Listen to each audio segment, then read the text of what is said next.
afternoon and welcome to another episode of Standpoint. I am Veronica Danik-Boy. On paper, Nigeria is a federating state that practices a federal system of government, but in reality, that's not the case. The components of federalism are lacking in governance here, and the federal government, again, principles of federalism is in charge of policing, power generation, and controls the country's resources. Many Nigerians believe this is the crux of our problems. They say the 1999 Constitution negates the practice of true federalism as it places too much power in the hands of the federal government. To discuss this, I have in the studio the Deputy National Chairman of the People's Democratic Party, Elder Yemi Akinwumi. Also in the studio is a political scientist, Obafemi George. Gentlemen, thanks for coming on the program. And I hope I got the name correctly. You got it very right. Thank you very much. All right, now moving on. Not a few people refer to the 1999 Constitution as a military constitution. They describe it as a flawed and unworkable in a federal state. Are you of the same view? I'll start with you, Elder Akinwumi. Well, thank you very much. I am of the view that the 1999 Constitution was of military in nature. It is ordinarily wrong for the military to prepare constitution for the civilian to implement. Very, very wrong. It's very anomalous. Very, very anomalous. You see, apart from that, the 1999 Constitution did not take into consideration all the peculiarities of Nigeria. I want to say, call it whatever name you call it, it is alien to us. All the constitutions we have been evolving are alien to us. If you want to have what then are we used to? Look, I'm coming.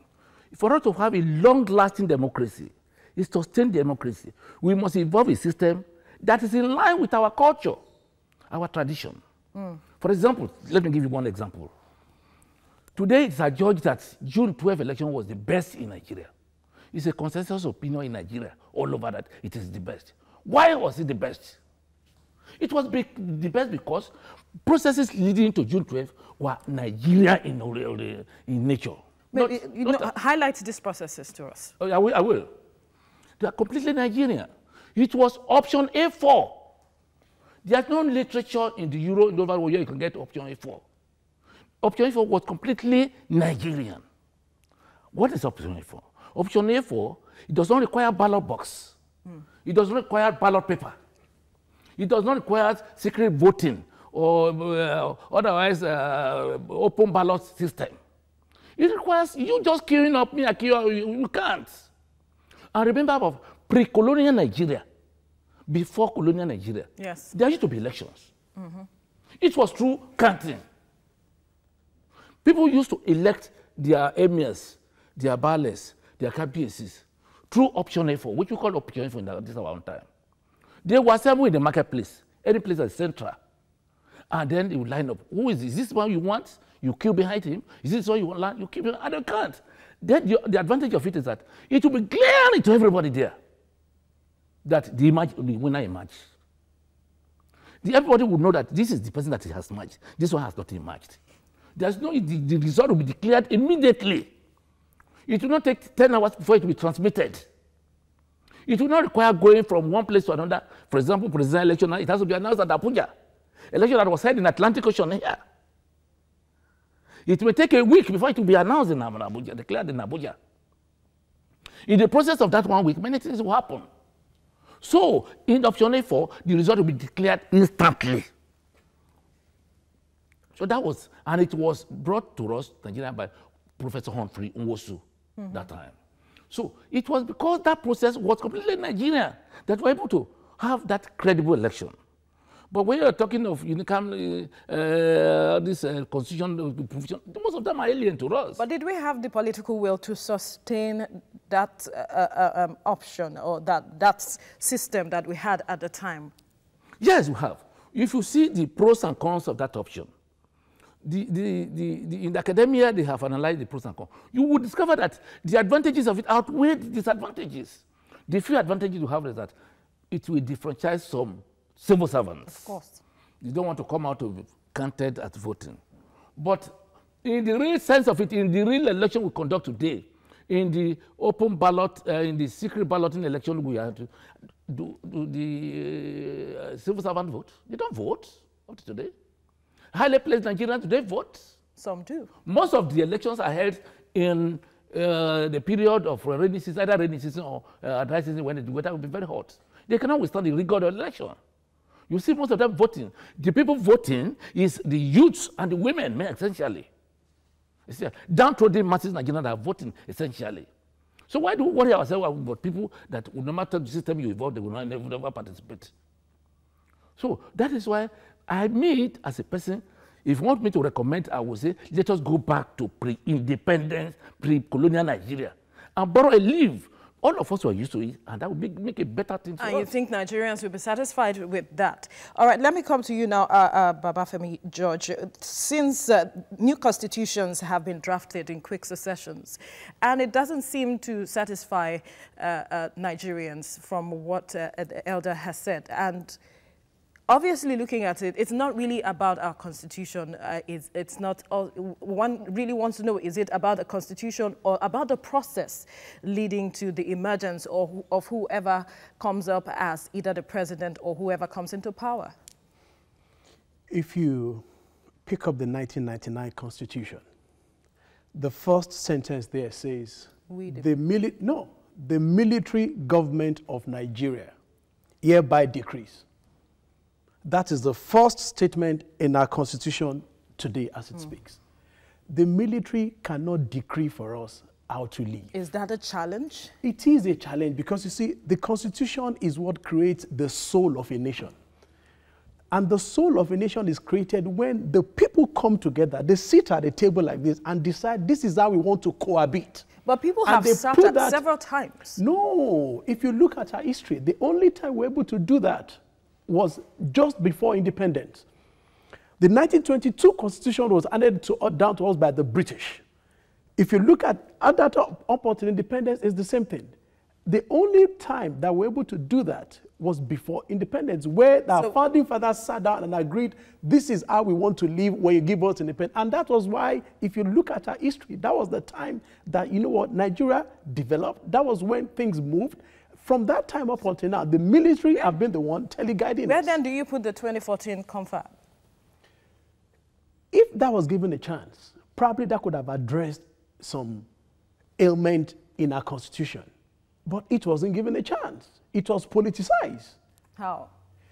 Because, you see, that wasn't done in the true spirit of creating a true Constitution. It was a political instrument because the election was coming, okay? And the president then wanted to sell something to the nation to win people's empathy and get the vote.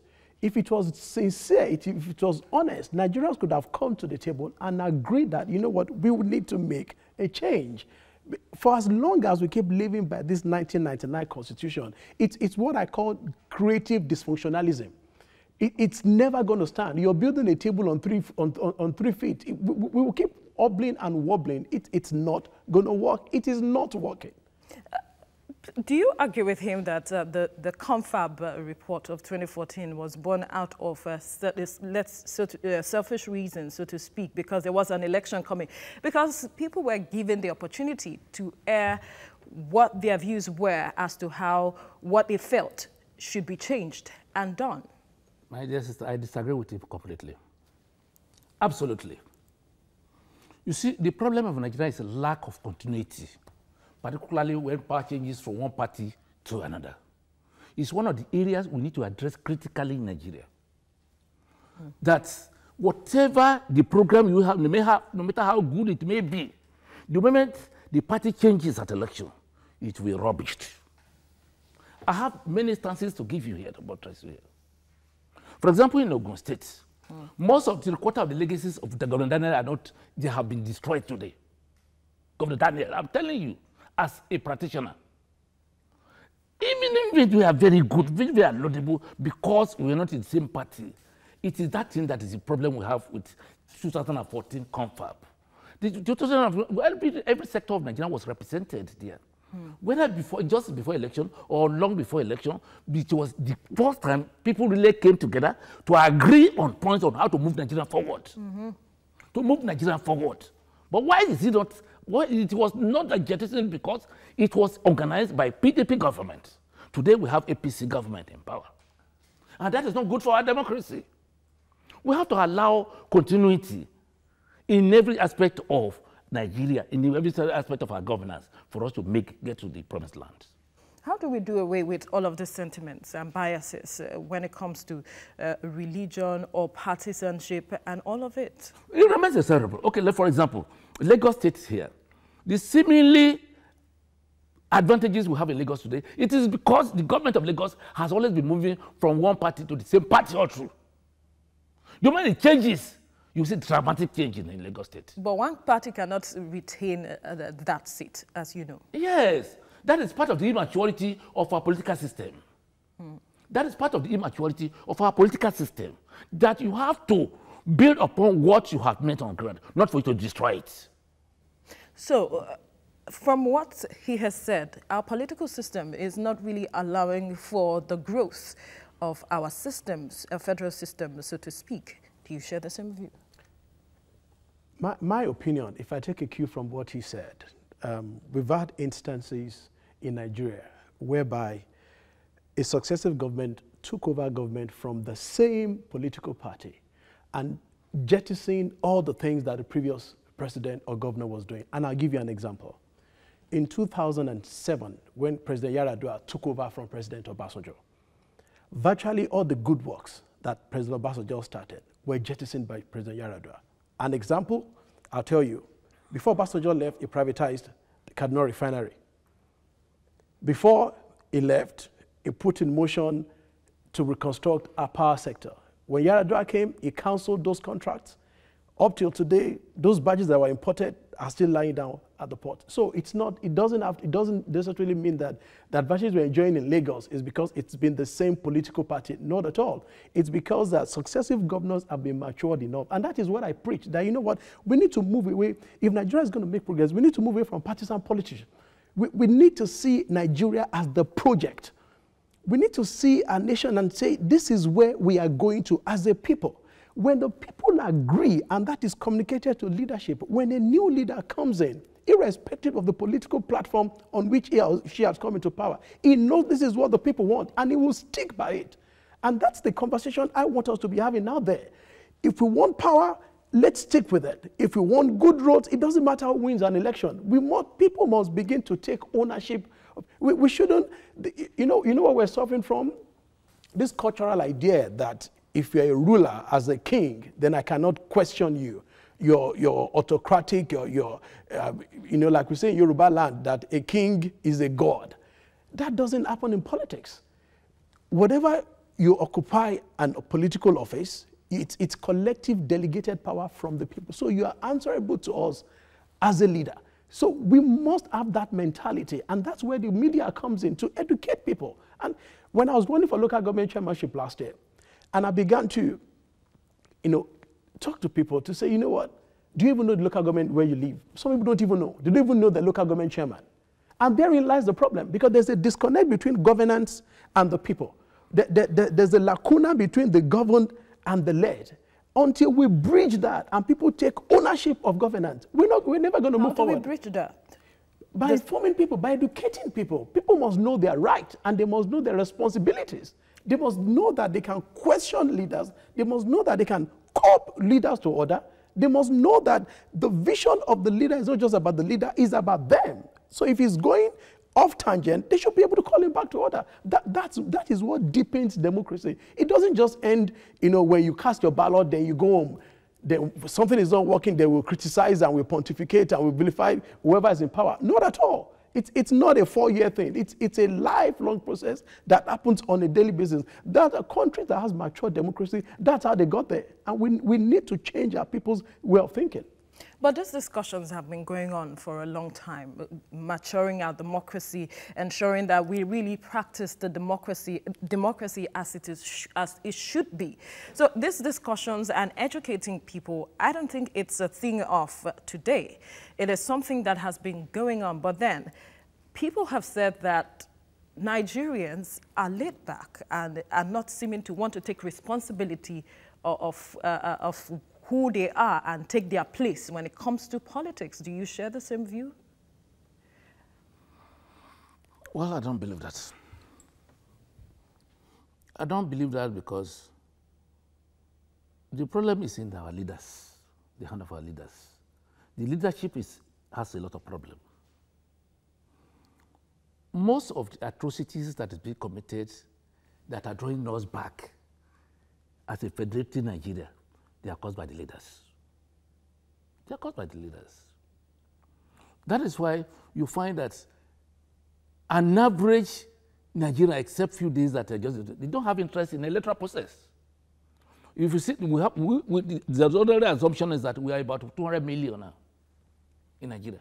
What is the percentage of the 200 million that have voted on election day? Because most of them don't have interest. They don't have lost confidence. Absolute confidence. But that's not what it's supposed to be. It's not what it's supposed to be. So why should we then lose interest? Yes. If for Nigeria to have interest, you must do things that will interest the people. Okay, like the example I gave. Okay, if you go to Ijebu, I'm from Ijebu. The stadium that was built by Governor Daniel, there, it was of world FIFA standards. You remember that when Nigeria hosted the Junior World Cup, it was played at Ijebu Stadium. But go there today, it's a den for rodents and rabbits and rodents. Today. It's a den for rodents and rabbits. Today. For criminals. Today. How can something that was adjudged by Avalanche came here, adjudged is world standard something, and today is a ghost town? Is that good enough for our democracy? Why would we emulate that? Nobody, except few of us that are interested that politics isn't born in us, that we show interest. That's why a number of people don't have lost interest in the governance. Then how can we make our leaders a seat up to deliver what they are supposed to, the dividends of democracy, if we are laid back or if we are not interested?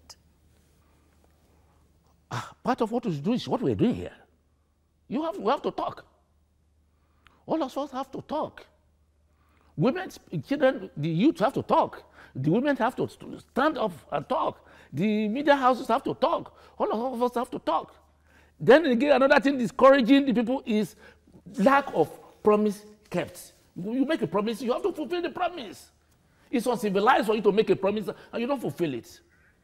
It's very, very uncivilized for you to make a promise. Okay, I want to do this, I want to do that. When I get to the power, I will do this, I will do that. And you get there, you abandon everything. You didn't do anything. Before going to election, you research into the need of the people. You research into the need of what do they need at Lemonso, you know. What do they need in Ikoyi, all the places you know. And then you capture it. The people have to tell them, I'm going to do this, which will gladden the heart of the people. But getting there, you abandon everything. It will not interest anybody. That is why now, the scenario in Nigeria today is that people prefer to be giving money to vote that and they see that they don't share their own democracy. Not what will come after you being there. Because they have lost confidence. Absolute one. We have been talking of power. There's no government in Nigeria that has spoken of power. We're going to correct it. I remember, I am happy, that's why I'm happy that Governor Fashola is the minister in charge. Governor Fashola once said that if a government in 6 months cannot correct power, it's not what we call a government. And today it's there. You don't see the problem of power up to today in Nigeria. All right, if you could just hold the thought. We have John on the line calling from Abuja. Go ahead, John, with your contribution. I want to make a contribution to what the Deputy PDP chairman is saying. All right. You see, the major problem we have in Nigeria is a problem of continuity. And this has been one of the greatest cry of my heart. What I expected the APC government to do was look at correct things that the PDP government have done and build on it. But I found that what we have in the country is criticism and counter-criticism. Look at, for instance, now, the latest light in our country, the just crisis, and they are comparing killings over killing previous government. We should be successive in our thinking, our thoughts, and look at the way forward to come out of darkness. Nigeria is the poorest country in the world, and nobody's saying about it, and we talk about criticism. So I want us to look at critical issues and areas in the country we can correct with our governance. Tomorrow it can be somebody else. But we should be continuity and success in ourselves. That's our contribution to Standpoint. Thank you, John, for your contribution. All right, now, another major problem is the issue of resource control, where when you look at our system, states cannot control their resources. And the questions in the minds of a lot of Nigerians is how do you separate resource control if you say you are truly practicing federalism? You know, it's one of the anomaly of the 1999 Constitution. And it's one of the joke on our federal system of government. To have a constitution that says that the crude oil in my backyard belongs to the federal government. It's not done anywhere in the world except in Nigeria. What is obtainable is that the locality controls the resources and they remit certain taxes or royalties to the government at the center. And we've done it before in Nigeria.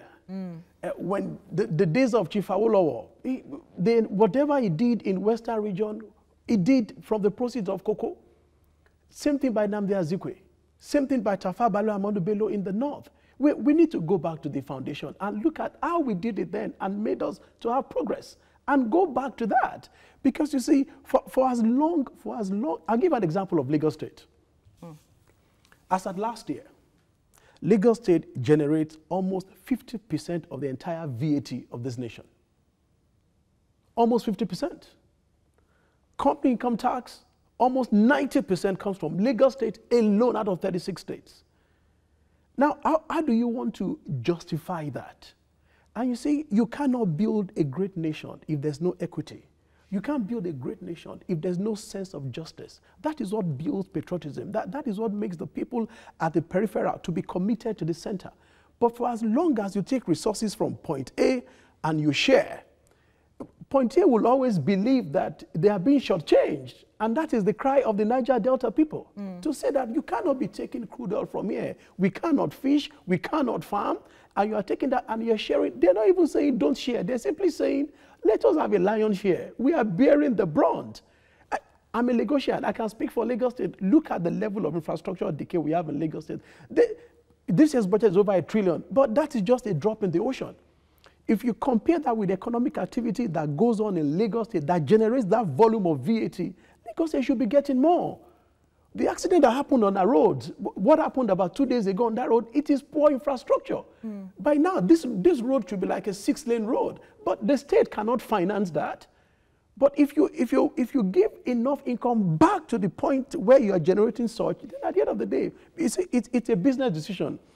If you have 36 companies and one subsidiary is generating 50%, it's logical to know that if I put back 20% of that, what is being generated, into that same subsidiary, it's going to give me more.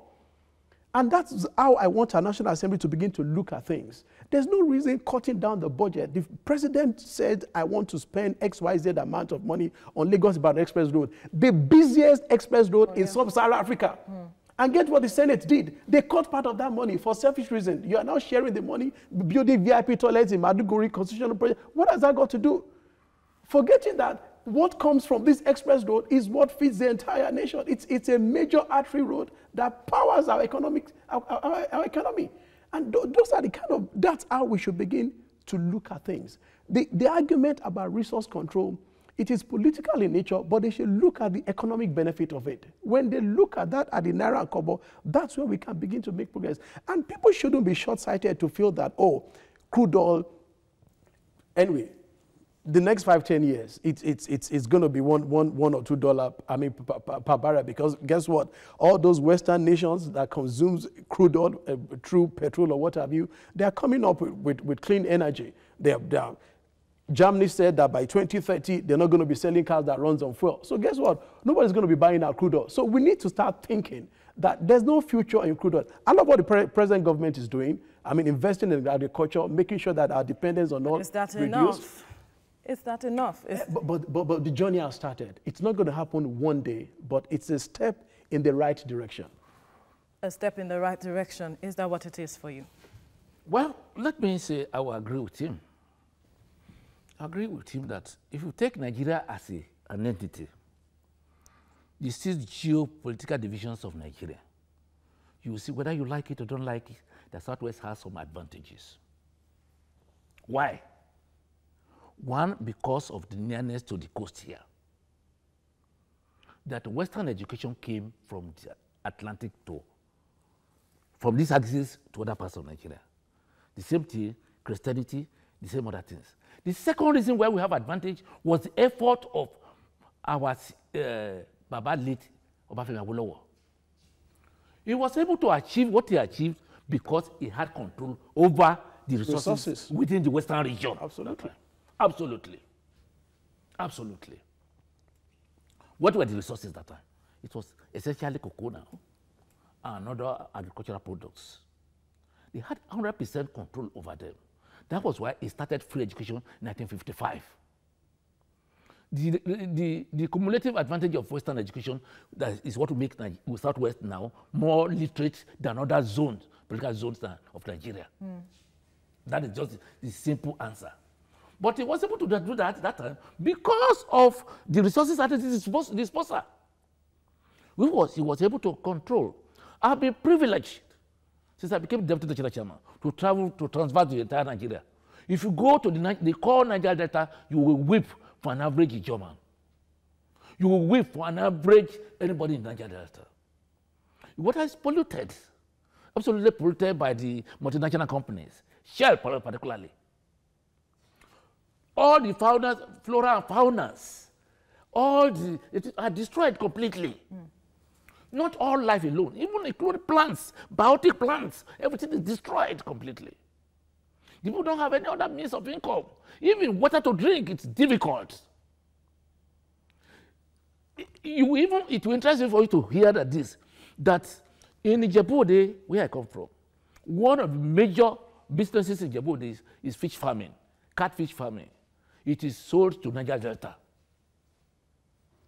The largest consumers of Ijebu-Ode fish are the Niger Deltas, Port Harcourt, the river area, because they don't have there. And why? Because of the effect of the oil companies. And now that you have destroyed their means of livelihood, you have destroyed you have paralyzed their life. What do they gain in return? What do they gain in return? So I want to say that the percentage the federal government is taking from is too much. That is part of the restructuring we are talking. That for this country to move as a nation, as a federated unit, restructuring has to take place. It has to take place. We have to allow states to have some more control of the resources that are at their own disposal in their respective states. All right, we'll talk more on this topic when we return from this short break. Stay with us.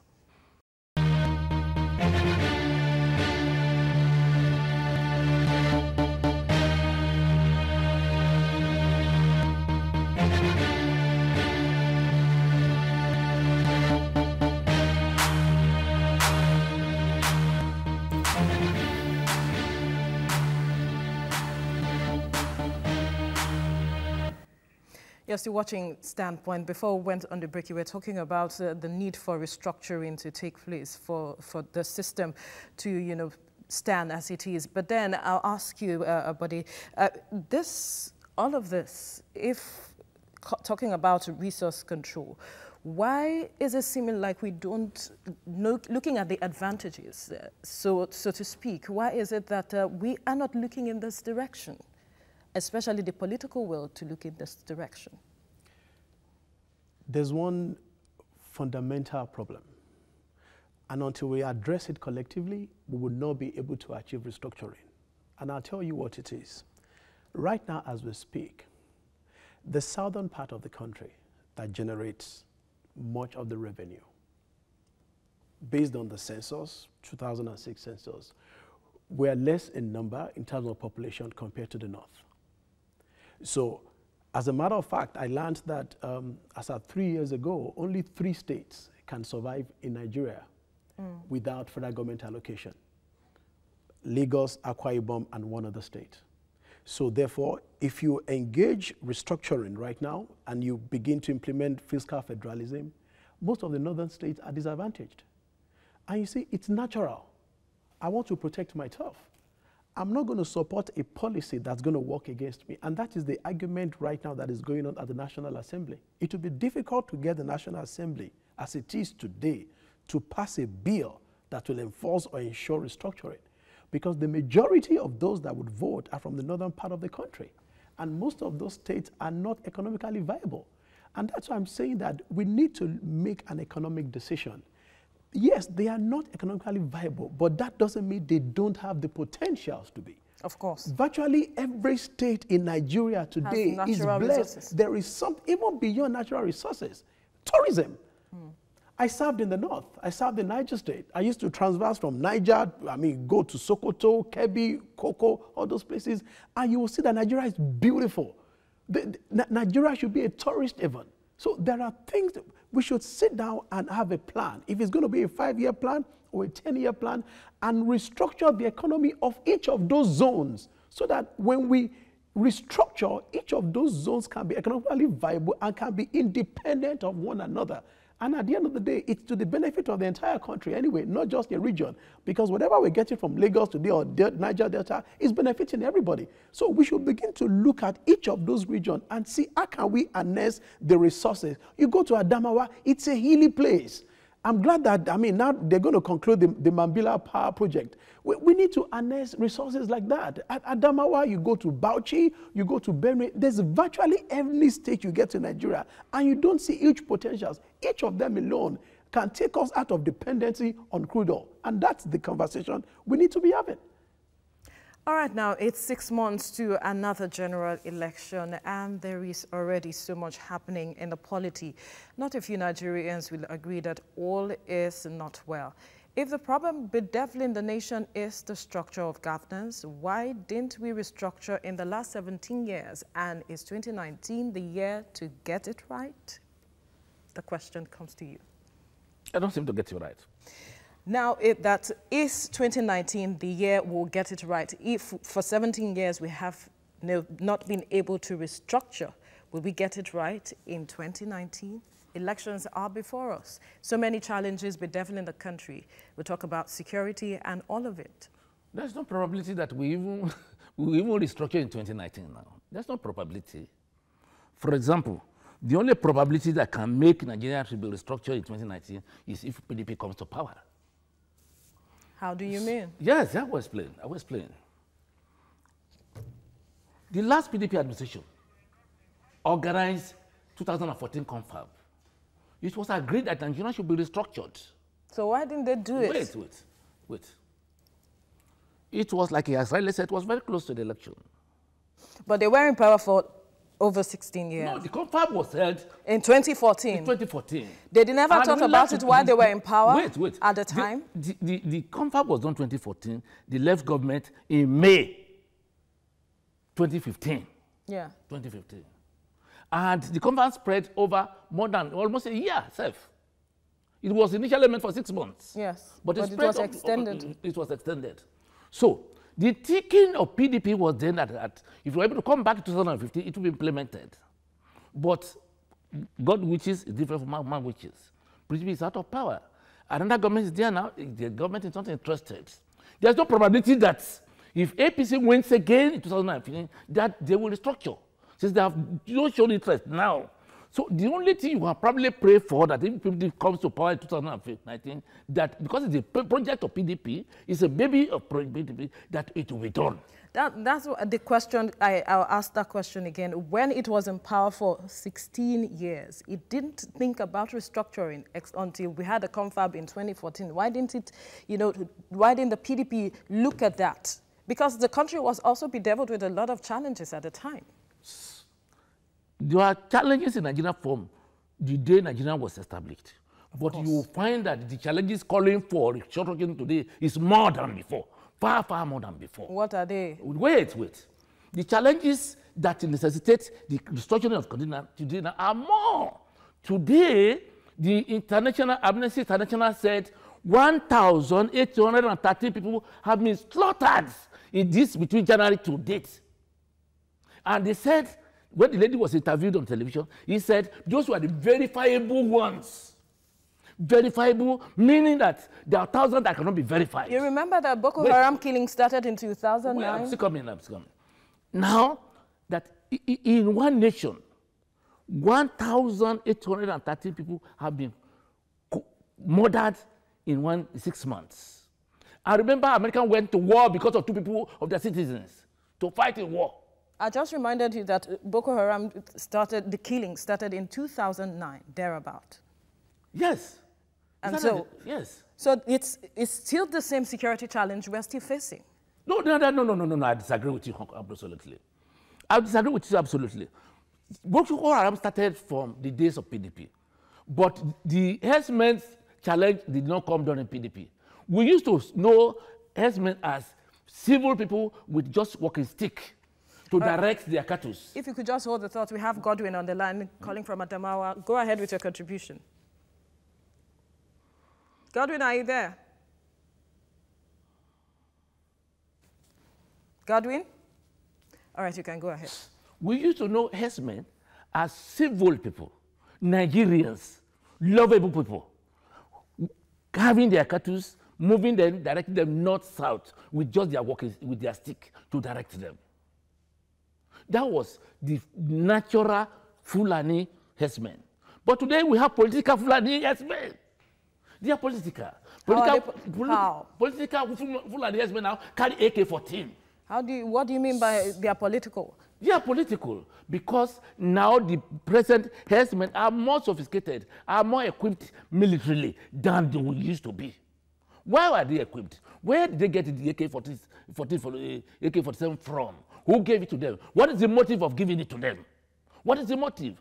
And then, now that they are killing and there's something that can be done, what is the need for us to remain a federated unit? We have to restructure. We have to let them have your own region and then operate at your own level of region where you can be secured. Let me tell you one thing today. Nigeria does not belong to all of us any longer.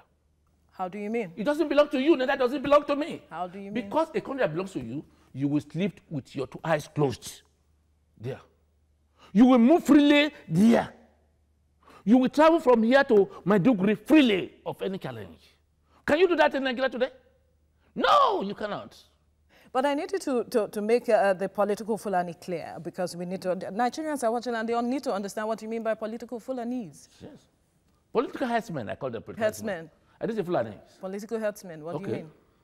I'm saying that the traditional herdsmen we know, we grew up to know herdsmen in Nigeria. They are Nigerians like other Nigerians. We cohabit with them.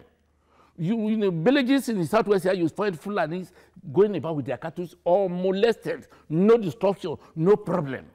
But all of a sudden, after 2015, you started seeing Fulani with AK-47. AK-47 is sophisticated arms and ammunitions.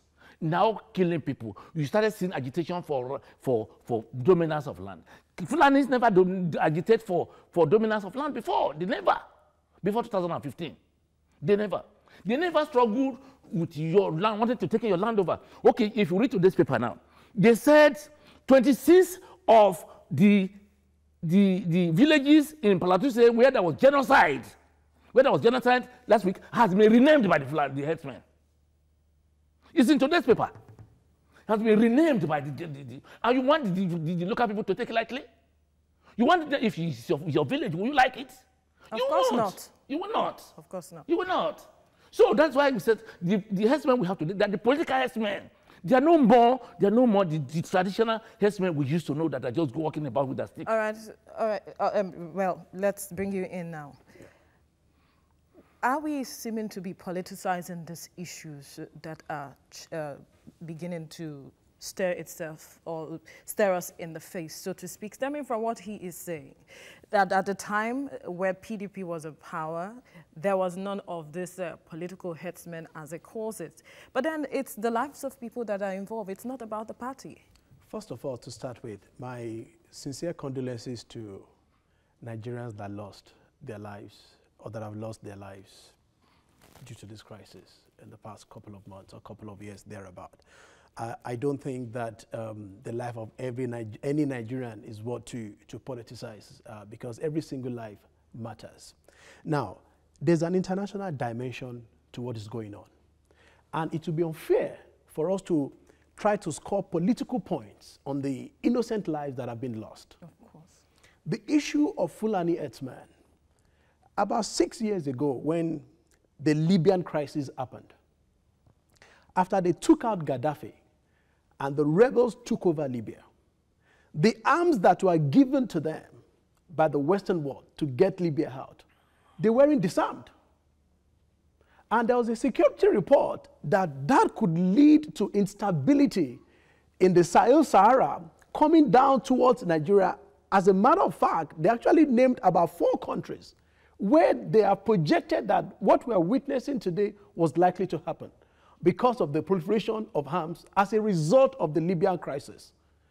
And because Nigeria is the largest country in the sub-Saharan Africa coming down of Libya, so guess what? Automatically, we're bearing the brunt the most.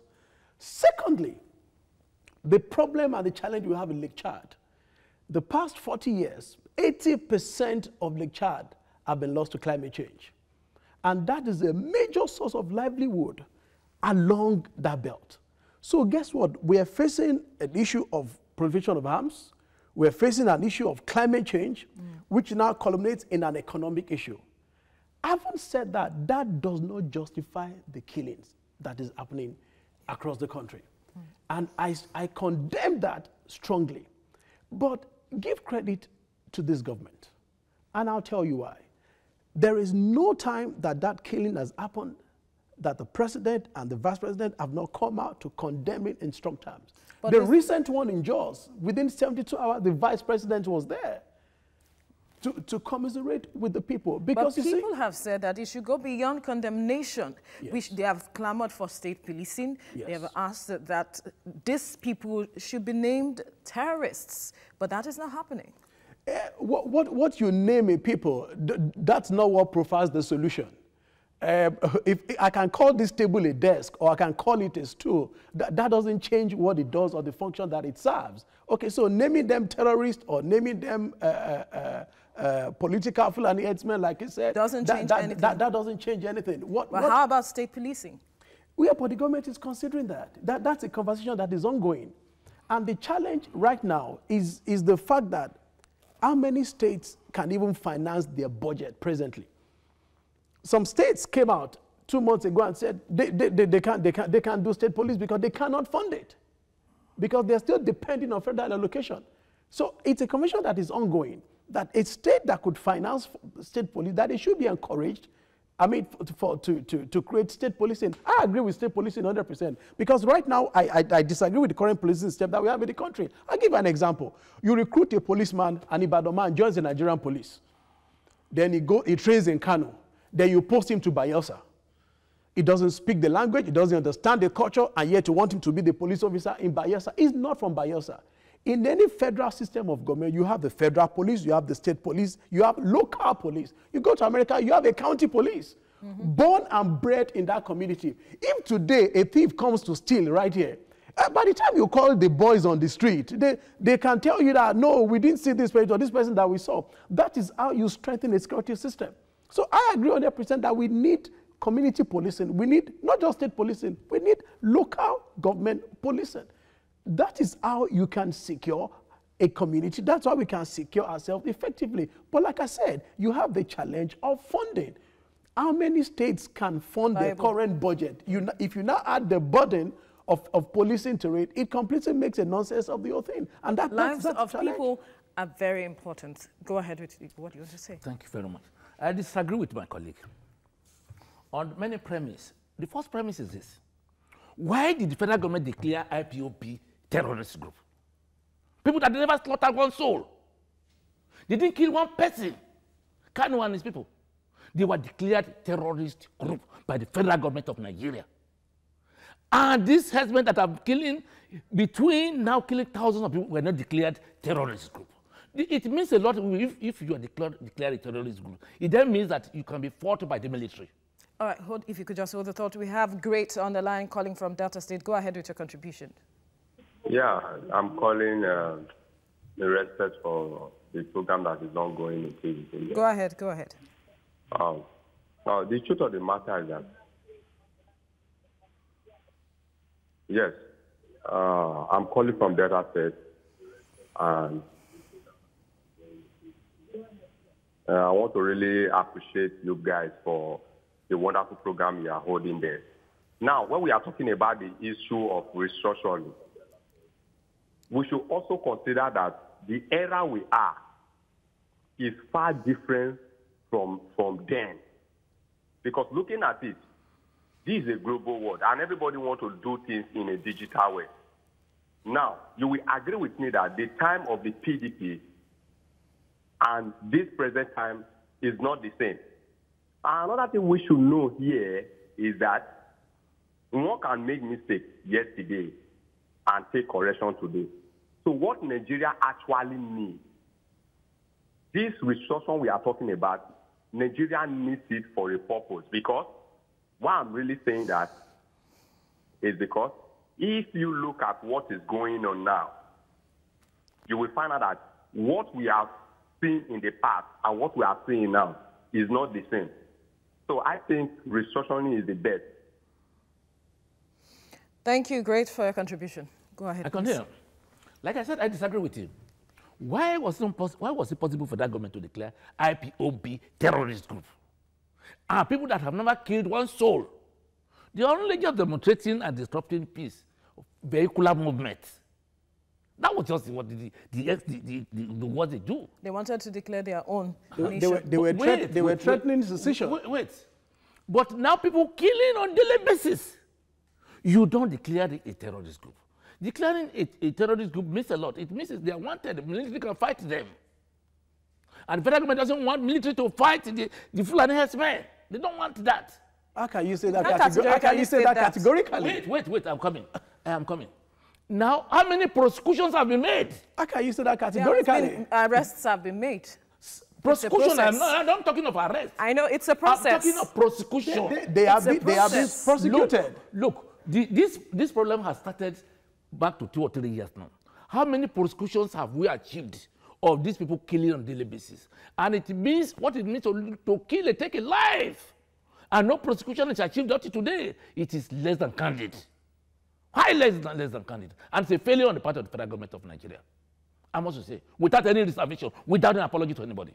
Because we had a president here before who said, my ambition doesn't want the killing, the blood of any Nigerian. I don't want. He said so. I was at a forum in Abuja. I said, look, I quarreled with them. I said, why do you draw your inferences from South Africa, from America, from Yugoslavia? Why don't you draw your own examples that are related in Nigeria here? In terms of electoral maturity and the sustenance of democracy. We had witnessed a president who said, my ambition does not want the blood of a Nigeria. So therefore, I prefer to go. And he put a call to his opponent while the election was being collated, not declared yet, and said, General, you have won. I accepted. I conceded. Congratulations. It has never done in any part of the world. That was the first in the history of the world. It was the first in the history of the world for a sitting president to concede defeat when the result was not yet declared. He lost an election. That was not an achievement. He lost an election. What could he have done? It's an achievement. What was he meant to do? It's an achievement. He lost an election. It's an example that should be emulated. It's an example that should be emulated. What should they do? All over the world, not only in Nigeria, should be emulated. When you see the handwriting of the world, give up. So are you saying that he shouldn't? He has already declared that he's going for. What I'm saying is that what we are seeing today. Yes. That if somebody can say that my own ambition is not worth of blood, why is it that a government is there and seeing these millions of people dying every day, being slaughtered, they don't have anything to do about it? So how do you connect that with someone's ambition? They don't. What has that got to do with someone's ambition? They don't do anything to it. Nothing is done to it. He's asking, what has that got to do with someone's ambition? It has much to do. It has much to do. When the president is sworn in, he's want to defend the lives and property of the citizenry. And then to defend the territorial integrity of the nation. Like what he said, I faulted him again. You are talking of is a fallout of what happened in Libya. It means the borders are porous. If the border is porous, who is to blame? Are you to be blamed on the studio here? No. Who else to be blamed? It's the government or the federal government you are blaming for porosity of the borders. Have we forgotten that in 2015, 28 local governments in the north, 28 local governments in the north were under the rulership of Boko Haram. The job of a president is to protect the territorial integrity of a nation. Boko Haram had already hoisted their flags in 28 local governments. They've declared caliphate. In other words, the size of Nigeria in the constitution had begun to shrink, and we had a sitting president. And what happened? 6 months when this government came in, what happened? All those local governments were recovered. 2014, Borno State governor was practically living in Abuja because he couldn't stay in Maiduguri because Boko Haram are taking over everywhere. Have we forgotten that in 2015, one of the reasons why we couldn't have the presidential elections at the scheduled date, that the PDP government said we should shift it forward, was because they couldn't vote in some of those states in the Northeast. And yet this government clawed back those territorial integrity to bring back Nigeria the way it is today.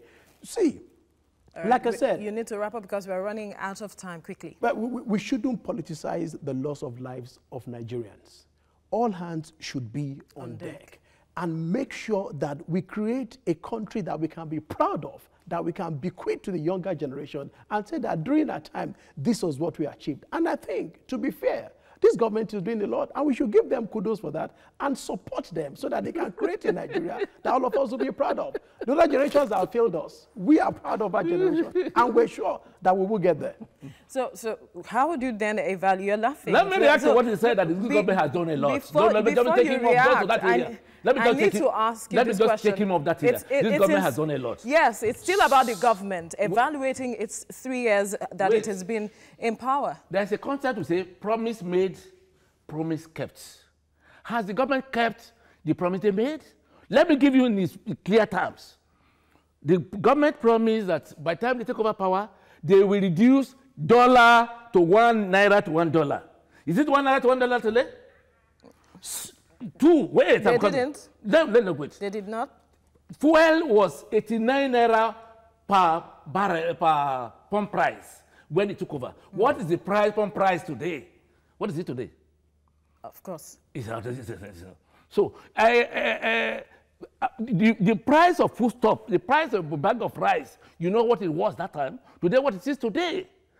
You even promised that you are going to provide free money to all unemployed graduates. Oh, of course, they are doing that. There is a system in place already. I will take you on. The social intervention program of this country, of this administration. There's an intervention being made on that. Is the largest in the history of this country. It is selectively paid. No, because I'm not aware of what state or the federation. If you go online today and go and check Empower, go and check Empower's website. You need to Empower's website. I've not seen physically being paid. Maybe you have because you chose not to see. There are graduates that are not working. Beneficiaries collecting 1 naira. Beneficiaries of Empower today. This is the first time in Nigeria that a Nigerian can benefit from a federal program without knowing anybody.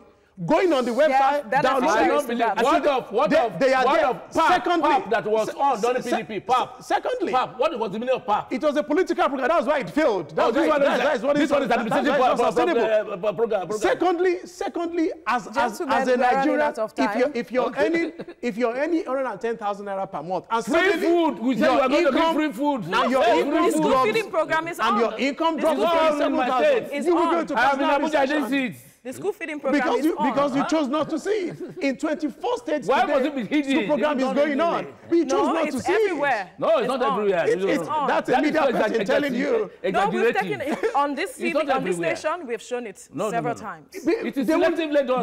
They won't see that. Bringing one person to the studio for the whole world to see. Does it mean it's happening everywhere? They won't see that. Gentlemen, I'm afraid we have to wrap up the show right now because no more time. Else we could have gone on. We should go continue. Arguing, but that's our package on today's edition of Standpoint. Thank you so much for watching. Remember, you can watch a repeat of this edition tomorrow by 7 a.m. I'm Veronica Danik Boy. Enjoy your weekend. Thank you very much.